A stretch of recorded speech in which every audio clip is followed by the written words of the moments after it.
Now, we mentioned hot coals tonight, and we want to go into the law of faith. And I would like to show you that although this is instinct with the birds, this is a cybernetics concept with the torpedo, let's go one step further and say that this is a present condition and this is a desired condition. Now, to really shake you up and go right to the heart of it, let's call the present condition terminal cancer. And let's call the desired condition perfect health. And let's program a chart between the two. Could I also call present condition hot coals? And could I call desired condition feathers? Or if I am here, can I walk on feathers? All right, now let's see how it works. We're going to call this the law of faith. It's a cybernetics concept. The only difference is, normally we think of the law of faith not in the physical world, but in the spiritual world. But is it the same law? There's no difference in the law. All right, now as I'm going across here, could I suddenly get a sharp pain in my stomach?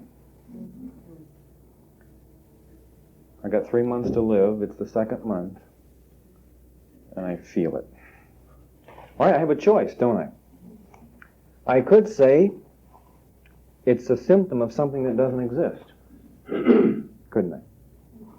And could I come back to my line and keep going? Or could I say I've got terminal cancer? And would I have it? In other words, do you have a choice? Or could I continue to hear and not have it? No. Does the same thing go for walking on water? What's the difference between walking on coals and walking on water? If I really had to do one of the two, I think I'd choose the water. I think my faith would hold up a little better there on the water than it would on the hot coals. But is it basically the same thing? Right now we have then the same law used in 4 different areas. Now we're going to concentrate on the law of cybernetics as far as our self-image is concerned. But the problem of adjustment then is the actual area of where I get off course. When I talk about being well adjusted, I am not talking about this area of perfection, am I? That's inevitable. I mean, we'll reach that. I'm talking about the area of where I leave the normal course of action. These arrows of where I go off course is what we mean by being well adjusted. Now, in order for you to obey the feedback at this point, would you have to know what it is? What if you received negative feedback at this point and you did not know it was negative feedback? Would you do anything about it? All right, now, it so happens in our society we have been taught that the basic negative feedbacks are evil. And one of the culprits of this is positive thinking. You say, do I believe in positive thinking? Absolutely. I believe in positive thinking to the point that I believe negativism is positive. And I believe that it's more important to have negative feedback than positive feedback. And to me, positive feedback is more negative than negative feedback. Have I confused you? All right, let me show you. Let's go back to the torpedo. If he is on course, on the line, is he receiving positive feedback? Does he need it? Is it valuable then? No. All right, the minute that torpedo goes off course, and by the way, notice it is instantaneous, is that negative feedback? Is that positive? Is not that more positive than the positive feedback? Now, what if you hate negativism? Where are you going to be? Off course. Very simple. And then will you be in real trouble? All right, let's go through the basic dozen negative feedbacks that humans have. I think this is going to be one of the most fascinating lessons for you, just to find out what they are, and to find out that every one of them are things you've hated all your life. And also things that you've ignored. Then would you expect our population to be poorly adjusted? All right, here's the set of figures. I'm quoting from Dr. Murray Banks. He was head of the psychology department at Columbia University.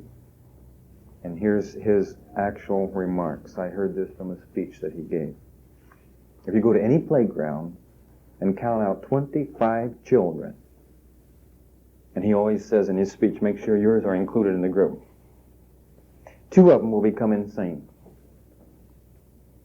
4 of them will be profoundly neurotic, 4 more will be deeply neurotic, and 4 more will be mildly neurotic, and only 8 to 10 will be normal. I was given a speech for the fire chiefs of Oregon, and one man down at one of the southern towns told me that this must be only for the East Coast. He says, if I thought our community was this bad, I'd pack up and move out tonight. Now, this is true for the United States as a whole. What we're basically saying is 2/3 of our population are either committed to mental institutions or neurotic. And you cannot be happy if you're poorly adjusted. All right, let's find out tonight how to go crazy. Step by step. And by the way, that's the best way never to go, because if I show you how, can you avoid it? All right, number 1, feedback, will be pain. Now, I want to show you the misconceptions we have. How many here have not had any pain today? Now, I know when I ask that question, your first impression is to raise your hand. But you've had pain in the past 5 minutes. You cannot live without pain. Pain is necessary to life.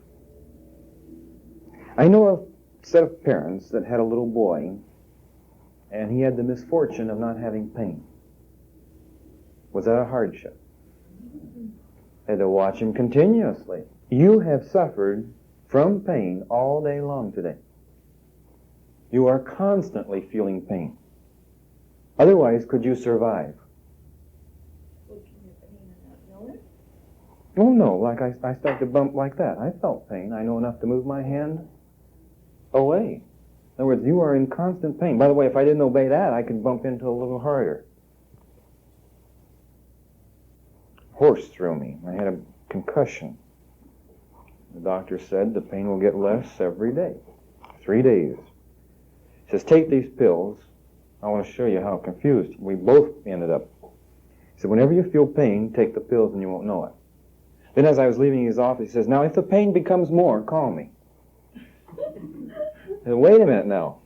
If I take the pills, I won't know. I said, I'm not going to take them. If the pain is going to tell me whether I'm healing or something else is wrong, then should I take the pills? No, I enjoyed the headache for 3 days. I wanted to know. Would you like to have a pain tonight if you're going to have appendicitis? Without it, would you survive? Is pain wonderful? You see, normally you think it isn't, but I'm trying to show you pain is the most glorious thing you could ever have. Without pain, you can't live. Then pain is wonderful because it's negative, is it not? Pain is negative feedback. Here's an illustration. This is a hot plate. Red hot. I'm going to admire that beautiful building next door. To brace myself, I put my hand on it. Now, there's no such thing as pain. But I still smell. What am I smelling? All right, now, what if there is pain? Watch. Am I burned? No damage whatsoever. And by the way, did you notice when I jerk, did I overdo it? Have I got my cybernetics concept? By the way, when I overcorrect like this, then I do what? I got to correct to bring my hand back. In other words, we are operating basically under cybernetics. It's a little different way to think, isn't it? But you see, once you know this, you begin to appreciate the world we live in. Isn't it awful for the Creator to bless you with something as wonderful as pain and for you to go through your whole life hating it? What do you suppose He thinks? I give Him something that will keep Him alive and protect Him and allow Him to be happy, and He hates me for it.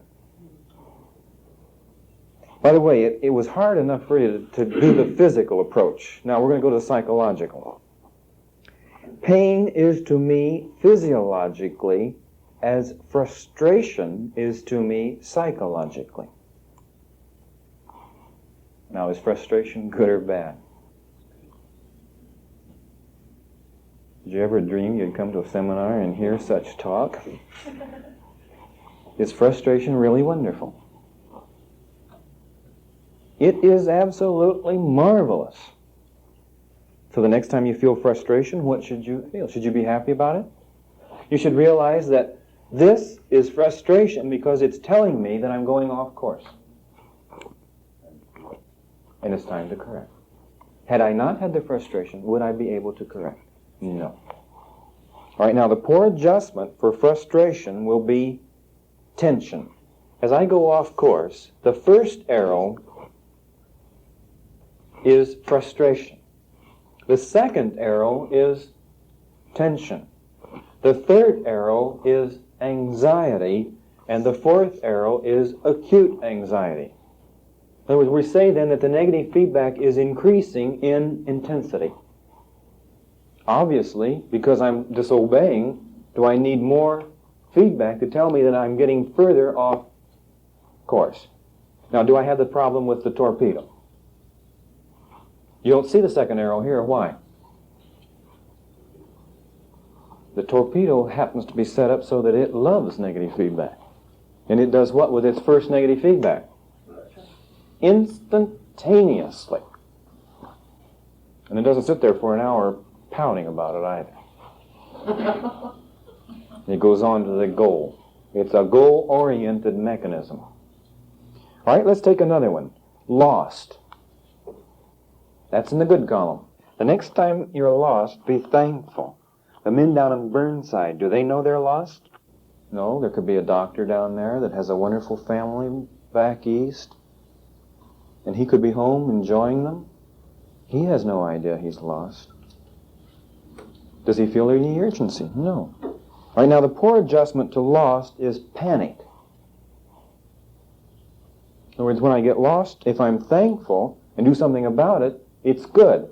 But if I don't do anything about it, then we say the second arrow is panic. By the way, the third arrow would be my metabolism would increase, and probably the fourth arrow I would burn up. All right, the next one in the good column is urgency. I'm standing in the road on a hill, and I look up and I see a semi coming. It's obvious the brakes are out.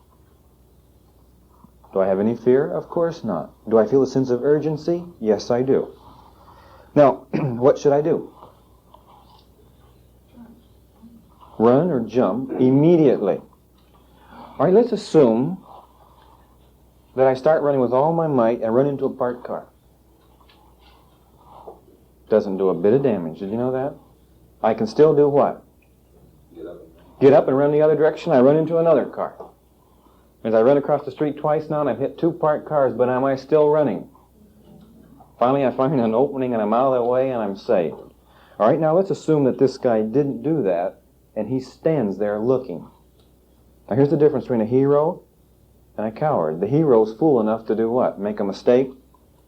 The coward wants to make sure he doesn't do anything wrong, so he has to die.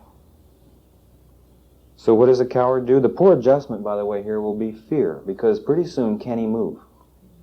Have you ever heard of people on a railroad crossing with plenty of time to get out of their car and move a sufficient distance so even the parts of their car couldn't hit them?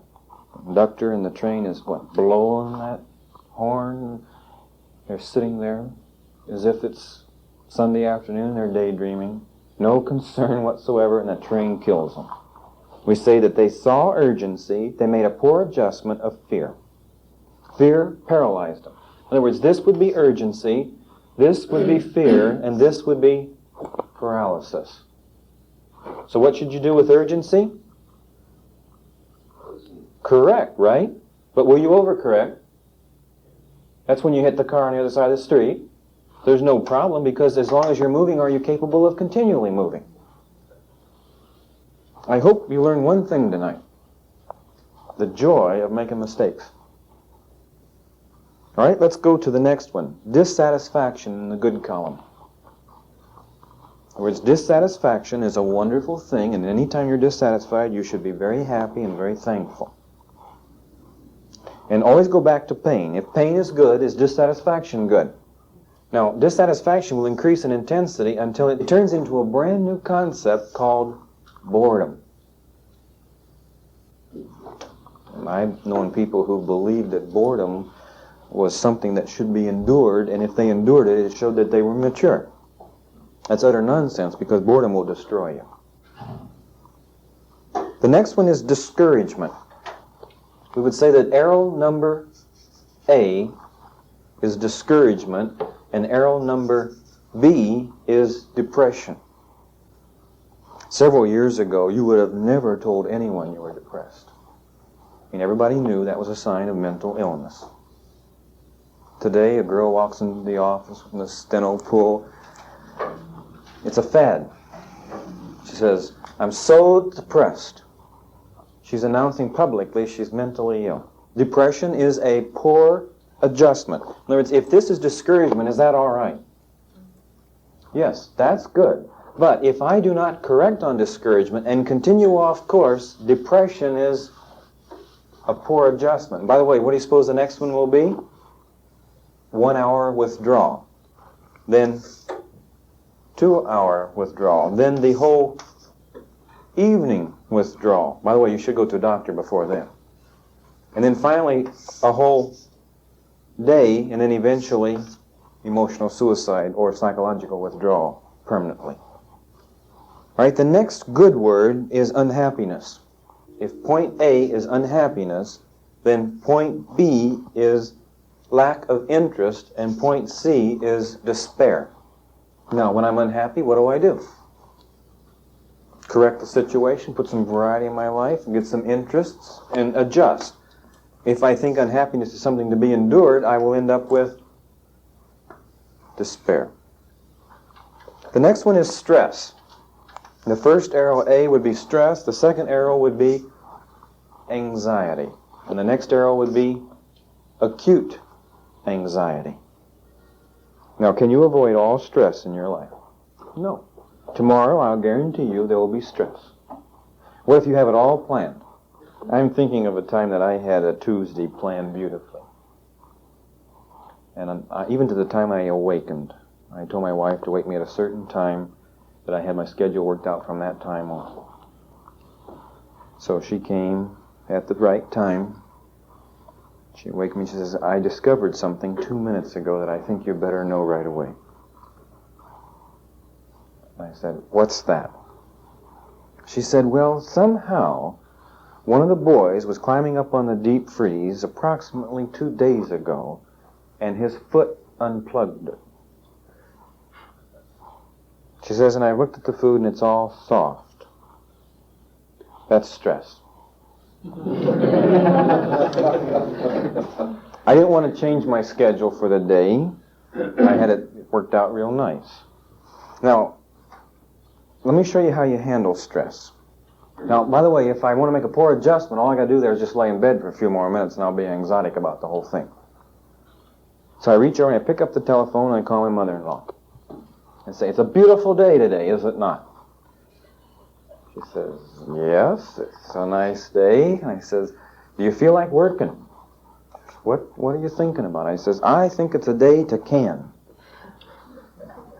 She did 40 quarts that day. I called the minister and I told him that this was his day. He said, "What do you mean?" I said, "Well, I'm going to drive to school, to college," it was where I was teaching at the time, "a different route than I normally go." I said, "I'm going to have to leave 5 minutes earlier, but I would appreciate it if you would meet me at the church." He said, "What for?" And I said, "I'm going to have about 3 cardboard boxes full of the most choice food you can imagine. And you get the privilege today of distributing it." And I said, "There happens to be some jam in there, and it's frozen fresh." I said, "Have you ever tasted that?" He said, "No." He says, "I've never even heard of that." I says, "Well, then you have a treat." He said, "When this is thawed, it will have to be eaten." No, did I turn stress into joy? In other words, I wanted to have more fun distributing that food than I would ever have had eating it. There's an expression, when life hands you a lemon, make a sour face. No, that's not the way it goes. It says, when life hands you a lemon, make lemonade. This is the way you do it. In other words, you never have anxiety from stress. All right, let's go to the next one. And on this one, I'll show you how to go crazy.